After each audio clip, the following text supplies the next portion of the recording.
Magandang araw, Pilipinas! Eto na nga, naggalaan na naman ang mga bata. Kasi nga, tag-ulan na naman, naboboard na sila. Hindi sila makapaglaro sa labas. So, ayun na nga, naisipan namin na dalhin sila sa may SM Grand Central. And etong place na to, libre lang yun, guys. Hindi nyo na kailangan magkitsuna pa, ba diba? So, ayan, makikita nyo naman, nakikipag-interact na rin sila sa ibang bata. So, maganda na rin. At nakatipid ka pa, day! Palaruin mo na lang ng token-token yan sa may Tom's World. Oh, ba diba? Ang saya-saya nila. Ayun, for the go na yan, te, kesa nasa bahay ka lang. Kain po ako. Anong kinakain mo? Noodles. Ramen? Hindi.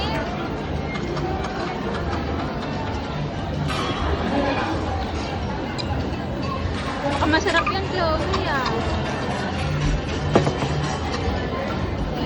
Katabi mo uli, si Lola.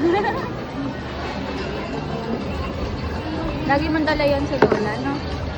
Madagdagan na siya. Higop mo yung sabaw. Tikman mo nga kung masarap yung sabaw.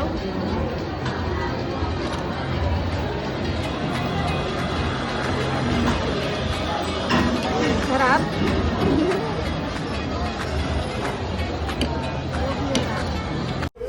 This is our simple day. Pero ang sarap sa feeling kasi habang umuulan kumakain ka ng ramen.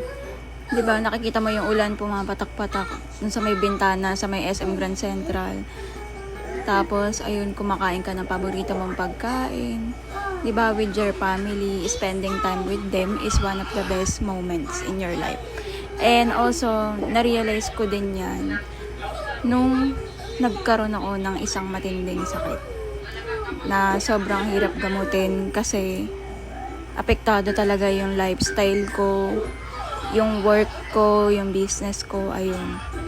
So, ngayon medyo umu-okay na yung katawan ko kaya eto na, naggagala na naman uli. Kaya etong araw na to, isa to sa parang pinaka-masayang araw ko kasi okay na ulit yung pakiramdam ko simula nung nagkaroon ako ng sakit na sobrang hirap talaga.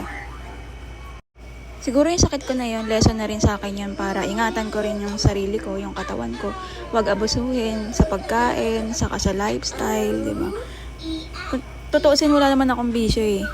Pero yun na nga, siguro dahil masyado kong ini-enjoy yung mga masasarap na pagkain na kahit hindi naman talaga siya masustansya. Ayun patuloy yung naging dahilan para magkaroon ako ng sakit, 'di ba?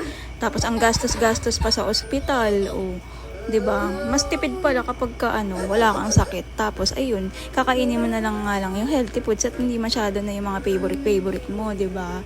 Pero at least healthy ka na uli. Tapos ayun na nga, health is wealth, guys. Take care always and God bless you all.